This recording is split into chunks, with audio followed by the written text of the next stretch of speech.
Selamat pagi Bapak, Ibu, Saudara-saudari umat beriman yang terkasih. Jumpa lagi bersama saya dalam acara Mutiara Pagi kita yang disiarkan melalui RRI Sumba Barat. Renungan dalam Mutiara Pagi pada kesempatan ini saya beri judul Menerima Yesus, yang mana renungan ini didasarkan pada Injil Lukas bab 4 ayat 16 sampai 30. Mari kita membuka kegiatan kita pada kesempatan ini dengan berdoa.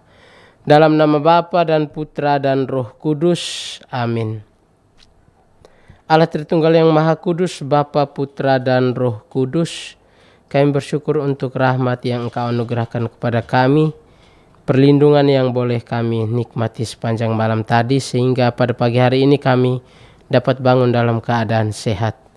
Pada kesempatan ini kami hendak mendengarkan dan merenungkan sabda-Mu. Kami mohon bukalah pikiran, hati, dan akal budi kami. Semoga kami dapat mendengarkan, merenungkan, dan melaksanakannya di dalam kehidupan kami. Semua doa ini kami sampaikan kepadamu dengan perantaraan Kristus Tuhan kami. Amin. Dalam nama Bapa dan Putra dan Roh Kudus. Amin. Mari kita bersama-sama mendengarkan sabda Tuhan.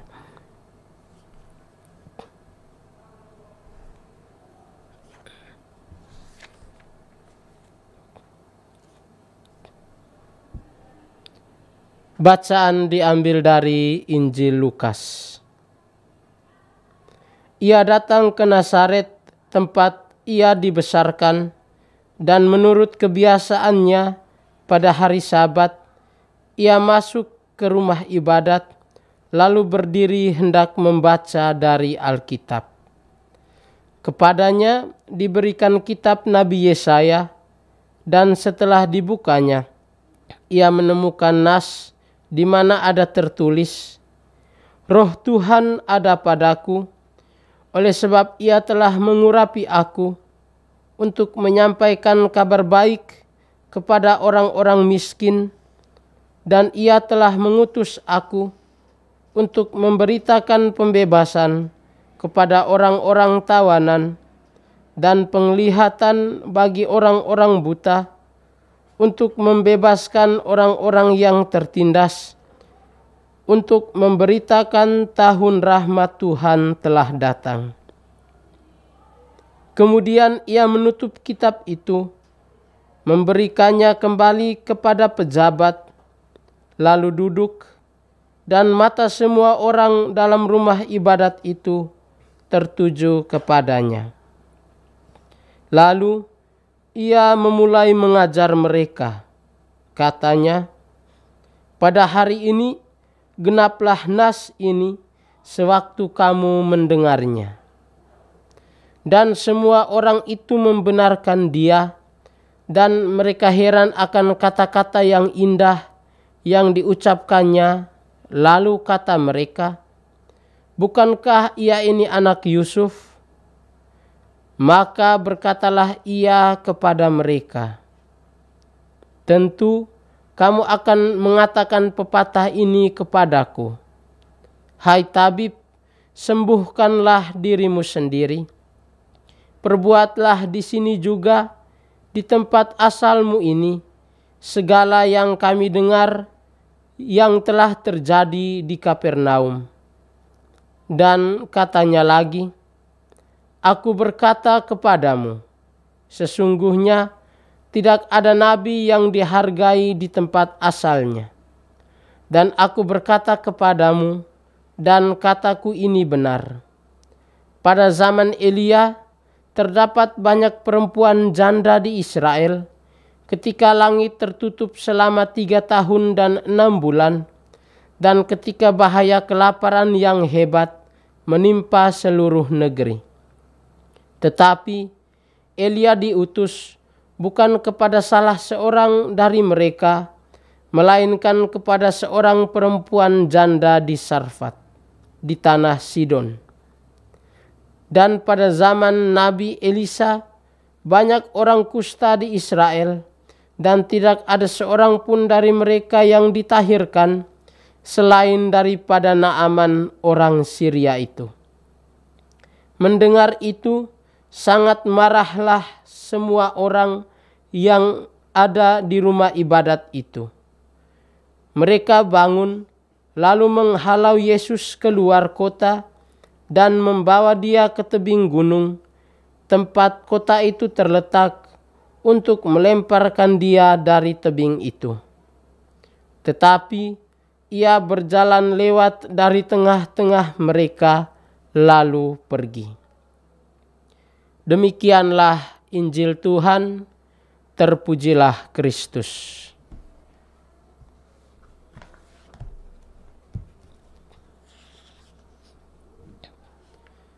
Bapak, Ibu, saudara-saudari, umat beriman yang terkasih di dalam Tuhan kita Yesus Kristus. Dalam kehidupan ini, kita senantiasa berharap dan bahkan ada yang mendapatkan penerimaan dari orang lain.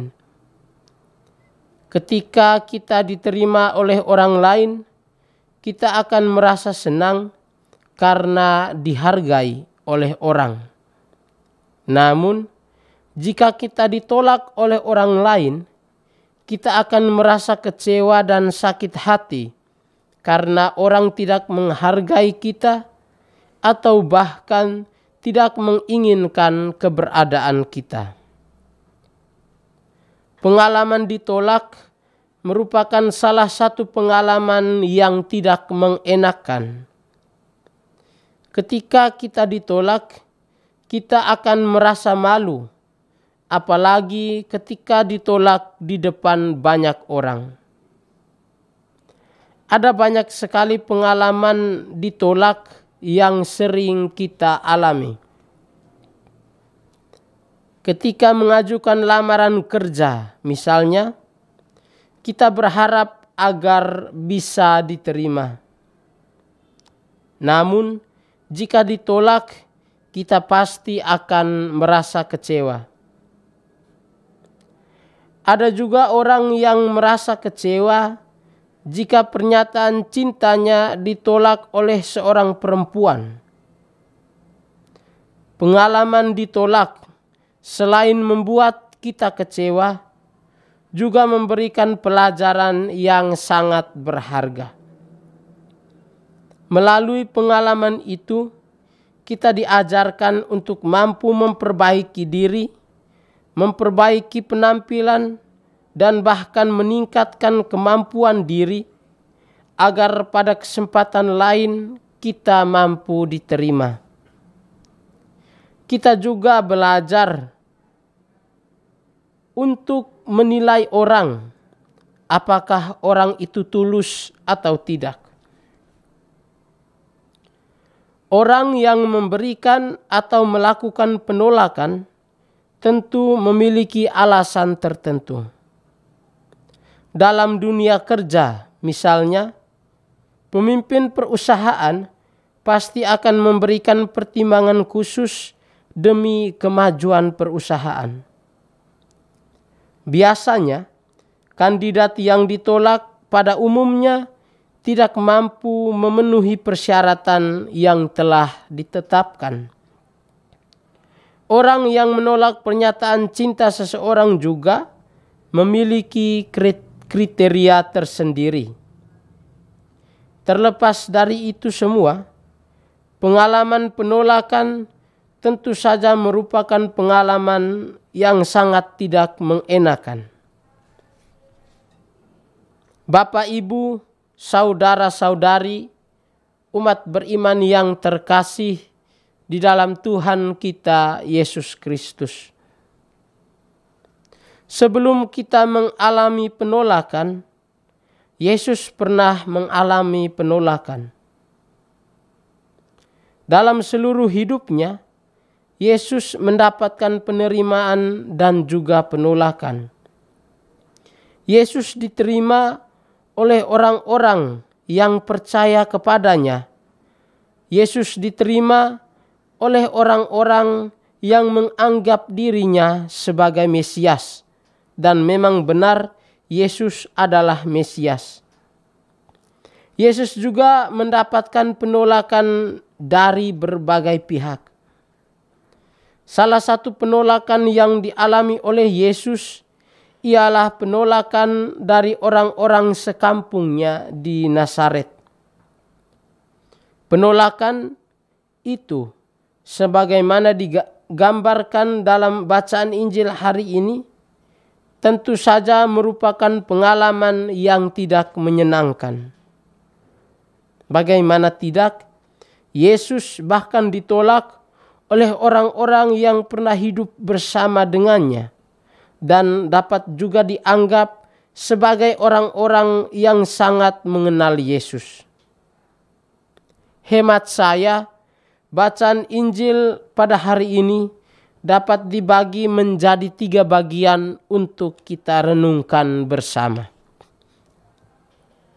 Bagian pertama menceritakan pernyataan diri Yesus sebagai Mesias.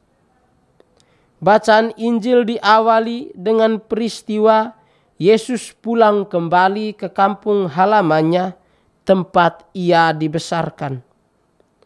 Pada hari Sabat, Yesus seperti biasa mengikuti doa bersama di dalam rumah ibadat. Pada kesempatan itu, Yesus rupanya ditunjuk untuk membacakan bagian dari kitab Nabi Yesaya. Perikop yang dibaca oleh Yesus merupakan ramalan Nabi Yesaya akan kedatangannya. Nabi Yesaya telah meramalkan bahwa seorang Mesias akan datang. Mesias yang akan datang itu senantiasa dinaungi dengan Roh Allah. Yesus memiliki hubungan yang khusus dengan Roh Kudus. Hubungan ini nyata dalam ketritunggalan Allah. Allah yang kita imani adalah Allah Tritunggal yang esa. Roh Kudus adalah Roh Bapa dan Putra. Hubungan yang khusus ini juga dapat kita temukan di dalam kisah pembaptisan Yesus. Ketika dibaptis, Roh Kudus dalam bentuk burung merpati turun ke atas Yesus.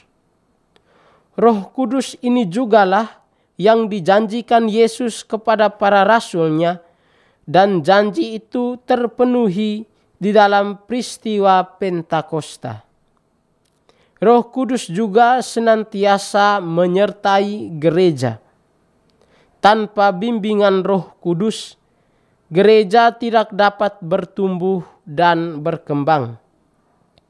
Dengan penyertaan Roh Kudus ini, Yesus melaksanakan semua karya perutusannya sebagai Mesias, Anak Allah yang diutus ke dunia untuk menyelamatkan umat manusia. Tugas-tugas yang telah digambarkan di dalam kitab Nabi Yesaya merupakan tugas perutusan Yesus dan juga menjadi tugas perutusan kita para murid Kristus. Bagian ini ditutup dengan pernyataan Yesus bahwa nas atau perikop yang telah mereka dengar sesungguhnya telah digenapi oleh Yesus sendiri. Yesus merupakan penggenapan janji Allah kepada manusia untuk menyelamatkan umat manusia dari kuasa dosa. Bagian kedua dari kisah Injil ini ialah tanggapan orang-orang yang mendengar Yesus. Sekurang-kurangnya ada 3 tanggapan dari orang-orang Nazaret. Yang pertama, mereka membenarkan semua perkataan Yesus yang mereka dengar. Tidak ada penjelasan yang membuat mereka membenarkan perkataan Yesus. Memang pada dasarnya semua sabda Yesus adalah kebenaran. Yesus tidak membutuhkan pengakuan dari banyak orang tentang kebenaran yang diwartakannya. Pewartaan Yesus berasal dari Bapa, Allah yang maha benar. Tidak ada kebenaran yang melampaui kebenaran Allah. Segala kebenaran manusia merujuk kepada Allah sebagai kebenaran sejati. Kedua, orang-orang Nazaret juga merasa heran. Mereka heran akan kata-kata Yesus yang indah itu. Selain itu, mereka juga heran dengan keadaan Yesus yang sekarang. Bagi mereka, Yesus hanyalah anak seorang tukang kayu yang miskin. Pada zaman itu, orang miskin tidak mendapatkan kesempatan untuk mengenyam pendidikan. Pendidikan hanya dikhususkan untuk orang-orang kaya dan kaum bangsawan. Mereka heran karena pengetahuan yang Yesus tunjukkan. Tidak mungkin seorang miskin mendapatkan pendidikan yang baik dan memiliki pengetahuan yang luas. Mereka tidak menyadari bahwa Yesus adalah Allah yang juga merupakan sumber pengetahuan bagi manusia. Sebagai tanggapan atas reaksi orang-orang Nazaret ini, Yesus menegaskan kembali kisah di masa lampau. Yesus mengangkat kisah Nabi Elia dan Elisa yang tidak diterima oleh orang Israel pada masa lampau. Nabi Elia tidak diterima karena senantiasa mewartakan kebenaran yang berasal dari Allah. Allah mengutus Nabi Elia untuk memperingatkan bangsa Israel atas dosa-dosa mereka. Namun, mereka tidak menerima teguran dan peringatan dari Nabi Elia itu. Juga pada masa Nabi Elisa, orang-orang Israel tetap melakukan apa yang jahat di mata Allah. Mereka tidak menghiraukan teguran yang disampaikan oleh Nabi Elisa. Kedua situasi yang diangkat Yesus ini sebenarnya menggambarkan penolakan manusia terhadap Allah. Ketiga, orang-orang Nazaret marah terhadap Yesus. Kemarahan mereka diakibatkan karena mereka tidak menerima fakta sejarah yang diangkat oleh Yesus. Mereka tidak menerima jika nenek moyang mereka dikatakan sebagai orang yang menolak utusan Allah. Sejatinya, seorang nabi haruslah dihormati karena nabi merupakan penyambung lidah Allah. Mereka juga merasa marah atas segala sesuatu yang diperoleh Yesus. Mereka marah atas pengetahuan yang Yesus miliki. Bagian ketiga dari bacaan Injil ini ialah penolakan terhadap Yesus. Penolakan merupakan puncak dari kemarahan mereka. Mereka tidak saja menolak Yesus, tetapi juga berusaha untuk membunuh Yesus. Mereka hendak melemparkan Yesus dari atas tebing. Namun, Yesus pergi. Penolakan terhadap Yesus oleh orang-orang Nazaret sebenarnya juga dilakukan oleh para pemimpin pada zaman itu, yaitu orang-orang Farisi dan ahli-ahli Taurat. Mereka menolak Yesus karena merasa disaingi oleh Yesus, padahal Yesus tidak bermaksud demikian. Yesus hadir untuk membawa kedamaian dan keselamatan. Tawaran keselamatan yang disampaikan oleh Yesus dipandang sebagai ajaran palsu yang berusaha menyingkirkan hukum Taurat. Yesus bahkan dipandang sebagai penghujat Allah karena menyamakan diri dengan Allah. Puncak dari penolakan mereka ialah peristiwa salib. Yesus dianggap sebagai penjahat yang harus dihukum secara kejam. Bapak, Ibu, saudara-saudari, umat beriman yang terkasih di dalam Tuhan kita Yesus Kristus.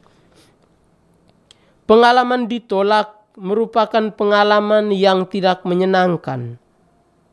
Orang yang ditolak pasti merasa malu. Ketika ditolak, kita akan merasa kehilangan muka dan harga diri. Ada satu pertanyaan refleksi untuk kita. Apakah kita pernah menolak orang lain?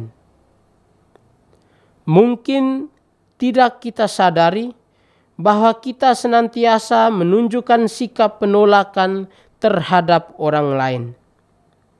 Kita menganggap diri sebagai senior di kantor sehingga kurang memperhatikan teman-teman yang lain. Karena senioritas itu, kita menganggap diri hebat sehingga orang lain dipandang sebelah mata. Karena merasa diri senior, kita lebih bersedia untuk dilayani daripada melayani. Di dalam kehidupan bermasyarakat, ada kelompok-kelompok tertentu yang dibentuk dengan tujuan untuk menyingkirkan orang-orang tertentu. Gosip juga menjadi salah satu bentuk penolakan. Orang yang menjadi korban gosip akan dibuat sedemikian rupa sehingga ditolak dari komunitas. Selain menolak sesama, kita juga menolak Tuhan dalam kehidupan kita. Dosa yang kita lakukan merupakan bentuk penolakan kita terhadap Allah dan tawaran keselamatan dari Allah. Dosa sejatinya adalah perbuatan yang melawan perintah Allah. Dosa bertentangan dengan kebaikan. Dengan melakukan dosa, kita telah menunjukkan perbuatan yang menolak kehadiran Allah di dalam hidup kita. Memang, dosa asal telah membuat kita hidup di dalam bayang-bayang dosa. Bayang-bayang dosa ini membuat manusia terus tergoda untuk melakukan dosa. Godaan yang nikmat dan memikat itu bahkan membuat hati manusia menjadi lemah. Selain dosa, penolakan terhadap orang lain, apalagi orang-orang yang miskin dan kecil, merupakan juga penolakan terhadap Allah. Dalam kisah tentang penghakiman terakhir yang digambarkan di dalam Injil Matius bab 25 ayat 31 sampai 46, Yesus menegaskan bahwa perbuatan yang kita lakukan untuk salah seorang dari saudaranya yang paling hina merupakan perbuatan yang juga dilakukan kepada Allah. Ada banyak sekali orang yang dianggap sebagai sampah masyarakat atau orang-orang hina. Mereka adalah orang miskin, orang lemah, orang yang menderita, bekas tawanan maupun orang-orang tawanan. Keberadaan mereka kerap kali dianggap sebagai sebuah kesalahan. Mereka dipandang tidak pantas hidup dengan orang-orang yang menganggap diri suci dan benar. Bapak, Ibu, saudara-saudari, umat beriman yang terkasih di dalam Tuhan kita Yesus Kristus. Penulis kitab Mazmur menegaskan kepada kita bahwa alangkah indahnya hidup di dalam persaudaraan, sebagaimana dapat kita temukan di dalam kitab Mazmur bab 133 ayat 1 sampai 3. Hidup sebagai sesama saudara mengandaikan adanya penerimaan di dalam komunitas. Kehidupan sebagai saudara akan memberikan kebahagiaan di dalam hidup kita. Yesus di dalam bacaan Injil pada hari ini mengajak kita juga untuk senantiasa menerima orang lain sebagai saudara. Yesus telah menunjukkan penerimaan itu di dalam seluruh hidupnya. Ia hidup bersama dengan orang miskin, orang berdosa, dan orang kecil. Yesus tidak membenci orang yang berdosa, tetapi mengampuni dan menerima mereka kembali. Para rasul Yesus pada awalnya merupakan orang-orang yang dianggap kecil dan tidak pintar. Hidup dalam kasih persaudaraan merupakan panggilan kita sebagai murid Kristus. Marilah kita menerima Yesus dan sesama sebagai saudara.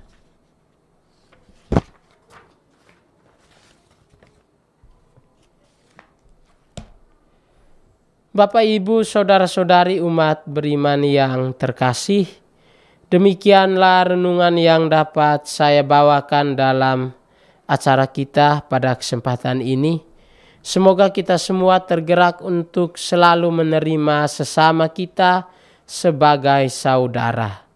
Mari kita menutup kegiatan kita pada kesempatan ini dengan berdoa. Dalam nama Bapa dan Putra dan Roh Kudus. Amin. Ya Yesus, Engkau senantiasa menerima semua orang sebagai saudara. Engkau mengajarkan kami untuk tidak membenci orang lain. Bantulah kami agar selalu menerima semua orang, apapun keadaannya, apapun kondisi yang dialaminya. Semoga kami semua dapat hidup rukun sebagai saudara. Semua doa ini kami sampaikan kepadamu dengan perantaraan Kristus Tuhan kami. Amin. Dalam nama Bapa dan Putra dan Roh Kudus. Amin.